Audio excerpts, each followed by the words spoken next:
नमस्कार, सत श्री अकाल, आदाब, हेलो, हाय, केम छो, की हाल चाल गाइस, कैसे हो आप सभी लोग। आप लोगों में से बहुत सारे स्टूडेंट्स हैं जो ये क्वेश्चन पूछते हैं कि सर मुझसे थ्योरी के क्वेश्चन तो बन जाते हैं लेकिन न्यूमेरिकल सॉल्व करने में बड़ी प्रॉब्लम होती है। सर न्यूमेरिकल सॉल्व नहीं होते। और मैं हमेशा स्टूडेंट्स को बोलता हूं कि भाई न्यूमेरिकल सॉल्व करना तो सबसे ज्यादा इजी होता है, इसमें कुछ है ही नहीं। मतलब न्यूमेरिकल अगर सॉल्व करना है और आपके AJEE लेवल पे, चाहे वो SSC JEE का एग्जाम हो, RRB JEE का एग्जाम हो, आप सारे एग्जाम्स के न्यूमेरिकल को ऐसे चुटकियों में सॉल्व कर सकते हैं। बस आपको पता होना चाहिए उसको सॉल्व कैसे करना है, आपको अप्रोच सही पता होनी चाहिए। तो गाइज आज मैं आप लोगों को न्यूमेरिकल सॉल्व करने की निंजा टेक्निक के बारे में बताने वाला हूं। ये टेक्निक जो है इससे आप सबसे फास्ट तरीके से न्यूमेरिकल सॉल्व करोगे और बढ़िया वाला न्यूमेरिकल सॉल्व करोगे। कैसे करते हैं उसके 4 स्टेप्स हैं, इन 4 स्टेप्स में आपका आंसर आएगा 100%। अब उसको देखते हैं कैसे आंसर निकालना है। तो गाइज सबसे पहले जब भी कभी हो तो स्टेप नंबर 1 आप लोगों को जो याद रखना है, कोई भी क्वेश्चन आ जाए अगर न्यूमेरिकल है तो क्वेश्चन को देखना है और क्वेश्चन को देख करके आप लोगों को आंसर देना है। तो सबसे पहले क्वेश्चन में सर्च करो, 4 लाइन 5 लाइन का जितना भी क्वेश्चन लिखा हुआ है उसमें सर्च करो व्हाट इज आस्क्ड, क्या पूछा गया है। राइट मैं सबसे पहले, मैं कभी भी पूरा का पूरा न्यूमेरिकल नहीं पढ़ता क्योंकि न्यूमेरिकल की लैंग्वेज ऐसी होती है कि जैसे तुम न्यूमेरिकल की लैंग्वेज पढ़ने जाओगे कहीं ना कहीं तुम घबरा जाओगे और फिर चीजें खराब हो जाएंगी। मेरे साथ भी ऐसा होता था। तो मैं सिर्फ ये ढूंढता हूँ न्यूमेरिकल में क्या क्या पूछा गया, पहले सर्च करो, मिल गया कि अच्छा ये पूछा है। फिर उसके बाद होता है स्टेप नंबर 2। स्टेप नंबर 2 देखो गाइस, अगर मैं तुमसे बोलूं कि जो शाहजहां थे उनकी जो पत्नी थी जिनके नाम पे ताजमहल बनाया गया था वो कौन थी? मुमताज महल। मुमताज महल के पिताजी का क्या नाम है? तुम्हें पता है? नहीं पता। अगर नहीं पता तो आंसर निकाल पाओगे? नहीं निकाल पाओगे। राइट नहीं बता पाओगे। भाई नहीं पता तो कहां से पता है ना।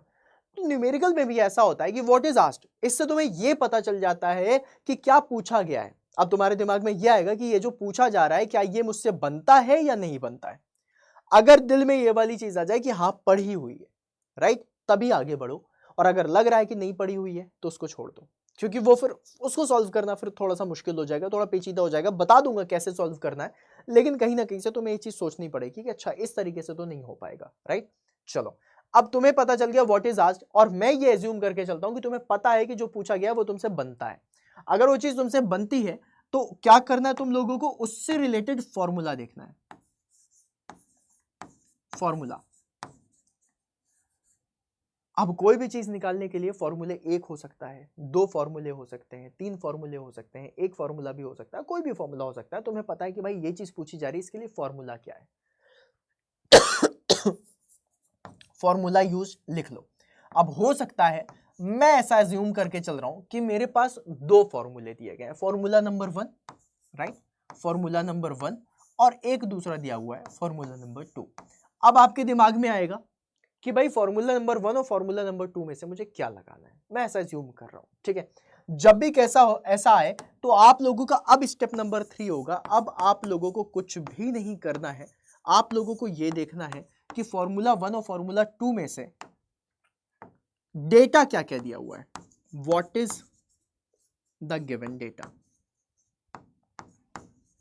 What is the given data, right. अब आप लोग ये देखो कि गिवन डेटा क्या होने वाला है। अब आपको ये भी पता चल गया what is the given data. अब जब आपको ये पता चल गया कि भाई गिवन डेटा क्या है, तो आप उसमें फॉर्मूले पे चेक कर सकते हो कि अच्छा गिवन डेटा के हिसाब से फॉर्मूला 1 लगने वाला है, फॉर्मूला 2 लगने वाला है। अगर आपको पता चल गया कि अब मुझे ये पता चल गया कि भाई फॉर्मूला 2 लगने वाला है, ठीक है, then final step, step number 4, और ये क्या है, that is put the value, get the answer, right, put the value, get the answer। बस ये 4 चीजें अगर आपने कर ली तो आप लोगों से बन जाएगा। अब आप लोगों में से बहुत सारे लोगों को बोलेंगे सर ये तो ठीक है लेकिन किस तरीके से इसमें देखा जाए, क्योंकि भाई प्रॉब्लम तो सबसे बड़ी यही है कि हमें पता है कि करना क्या, लेकिन करें कैसे ये नहीं समझ आ रहा है। तो गाइज ये जो प्रैक्टिस है ना, ये प्रैक्टिस अगर तुम सोचो कि एक क्वेश्चन को सॉल्व करके या 2 न्यूमेरिकल 3 न्यूमेरिकल को सॉल्व करके आ जाए तो नहीं आएगी। इसके लिए मिनिमम से मिनिमम तुम्हें 30 से 40-50 न्यूमेरिकल सॉल्व करने पड़ेंगे। हाँ, बस उतनी मेहनत करनी है। 50 न्यूमेरिकल को इस टेक्निक से सॉल्व करके देखो, 51वां न्यूमेरिकल तुमसे अपने आप बनने लग जाएगा, बशर्ते आपको उसका गिवन पता हो कि भाई जो पूछ रहा है वो मुझसे बनता है, राइट। जैसे कोई सब्जेक्ट है, फ्लूइड मैकेनिक्स पकड़ लो, फ्लूइड मैकेनिक्स में अगर तुम्हें सब बनता है तो उसमें आने वाले जो भी न्यूमेरिकल है उसके सारे फॉर्मूले तुम्हें पता होंगे, उससे जो चीजें पूछी जाने वाली होंगी वो तुम निकाल सकते हो, राइट। तो बस तुम्हें 30-40 क्वेश्चन की प्रैक्टिस करनी है, बैठ करके 2 दिन 4 दिन में प्रैक्टिस कर डालो, देखना 5वें दिन से तुमसे न्यूमेरिकल बनने लग जाएंगे। और ये फैक्ट है, ऐसा ही होता है, तुम करके देखना तुम्हें आंसर मिलेगा, राइट। ये वाली चीज। फिर उसके बाद गाइज एक एक्स्ट्रा चीज है जो मैं आप लोगों को बताना चाहता हूं। ये जो तरीका था ये तब था जब तुम्हें चीजें बन रही हैं, राइट। अगर तुमसे बन नहीं रही तो गाइज हमेशा याद रख लेना, यहां पर स्टेप नंबर 1 और स्टेप नंबर जो 1 था व्हाट इज आज, ये तो तुम्हें पता चल जाएगा, ठीक है। अगर तुम्हारा एमसीक्यू टाइप क्वेश्चन है तो वहां पर क्या होता है, ऑप्शंस होते हैं। ऑप्शन नंबर ए होता है, ऑप्शन नंबर बी होता है, ऑप्शन नंबर सी होता है और ऑप्शन नंबर डी होता है।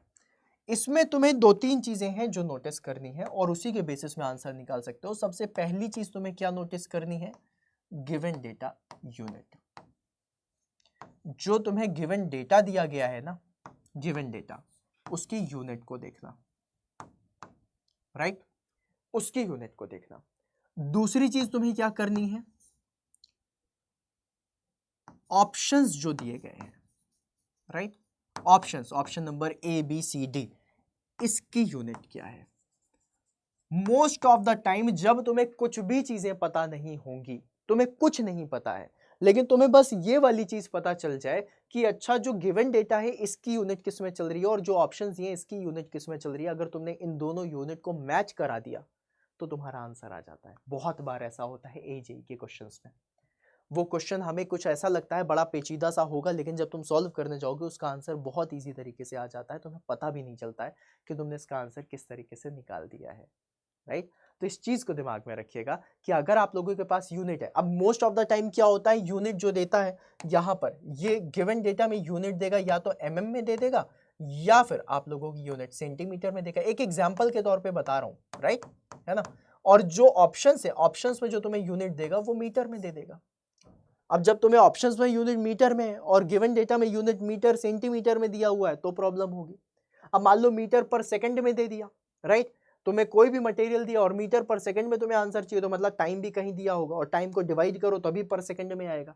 तो इस तरीके से भी डेटा निकाले जा सकते हैं। ये लगता है तुक्का, है ना, इसको कहते हैं जुगाड़, लेकिन यह कैलकुलेटिव जुगाड़, जहां पर तुम यूनिट को मैच करके भी आंसर देते हो। तो with the help of the unit match, और ये तुम्हें तब करना है जब तुम्हें कुछ ना पता हो एमसीक्यू के बारे में। तुम ये करके देखना, यूनिट को मैच करके देखना, बाय मैचिंग द यूनिट तुम्हारे आंसर्स आने शुरू हो जाएंगे। ऐसा भी प्रैक्टिस करना, 30-40 क्वेश्चन की प्रैक्टिस करोगे, 50वें क्वेश्चन से तुम्हें बनने लग जाएगा। फैक्ट बात बता रहा हूं।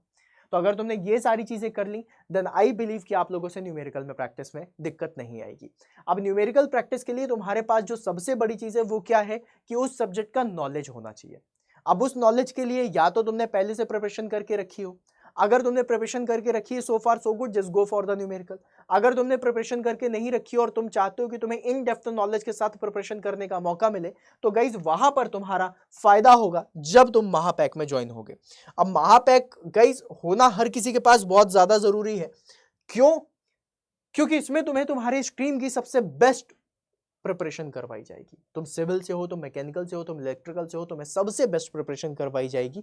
और प्रिपरेशन करने के लिए तुम्हारे पास एक ऐसा प्लेटफॉर्म होना चाहिए, एक ऐसी जगह होनी चाहिए जहां पर तुम्हें ना ज़्यादा पैसे लगे प्रिपरेशन करने के, ना ही तुम्हें इतना सोचना पड़े प्रिपरेशन के लिए, और जब तुम इन्वेस्ट करो तो तुम्हें ये ना लगे कि मैंने ज़्यादा इन्वेस्ट कर दिए या फिर मैं तो इससे कम में कर सकता था।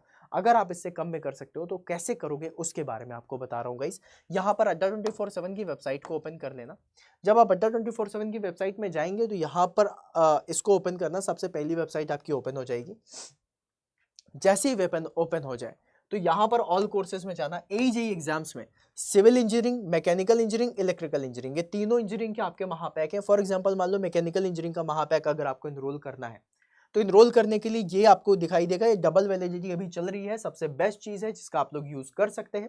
अब गाइज यहाँ पर ये बैच आपको 1999 का दिख रहा है, लेकिन हम इसे और सस्ता करेंगे मैजिकल कूपन कोड से। अब वो मैजिकल कूपन कोड क्या है इसको भी दिमाग में रखिए, मैं आपको बता देता हूँ, देख लीजिए बहुत अच्छे से। और समझ के रखिएगा, दैट इज Y166। Y166 लगाने के बाद अप्लाई करो, ये बैच आपका 1800 रुपए का हो जाएगा। लेकिन इसको और सस्ता करते हैं। कैसे सस्ता करेंगे गाइज? देखो टेक्निक है, दिमाग में रखना। पहले तो सबसे पहले Y166 आपको लगाना है, जिससे आपको मैक्सिमम डिस्काउंट मिलेगा। फिर आपको क्या करना है, अड्डा 24/7 एप्लीकेशन में जाना, राइट? मतलब सबसे पहले अड्डा 24/7 एप्लीकेशन में जाना, स्टोर में जाना, Y166 लगाना, और यहां पर होता है कॉइन्स का भी यूज कर लेना, और यही बैच आप लोगों का 1700 रुपए का हो जाएगा, राइट? कितने साल, मतलब कितने साल के लिए? 2 साल के लिए, 12 + 12 मंथ्स के लिए 1700 रुपए में, 1700 कुछ रुपए में आपको मिल जाएगा। सोचो 2 सालों के लिए, अपकमिंग 2 साल तक जितने भी बैचेस हैं, जितने भी एग्जाम्स हैं, उन सभी का आप लोगों को यहाँ पर बेनिफिट मिलेगा। तो अगर आप लोगों ने अभी तक इनरोल नहीं करा है, then do enrol it. Enrol कर लो बढ़िया तरीके से और तैयारी करना शुरू कर दो, क्योंकि तुम तैयारी अगर नहीं कर रहे हो या फिर तुम अगर डिले कर रहे हो, इसका मतलब ये नहीं है कि जो तुम्हारा कॉम्पिटिटर है वो तैयारी नहीं कर रहा, वो बढ़िया तैयारी कर रहा है। तो जो डिले हो रहा है, जो नुकसान हो रहा है, वो तुम्हारा हो रहा है। तो तुम खुद का नुकसान तो मत ही करवाओ ना यार, बढ़िया वाली तैयारी करो। और तैयारी करके, अगर तुम वाला सेशन देख रहे हो तो इसीलिए देख रहे हो ना, ताकि तुम्हारा सिलेक्शन हो। और सिलेक्शन लेने के लिए जितनी भी चीजें करनी पड़ेंगी वो करने के लिए रेडी हो ना।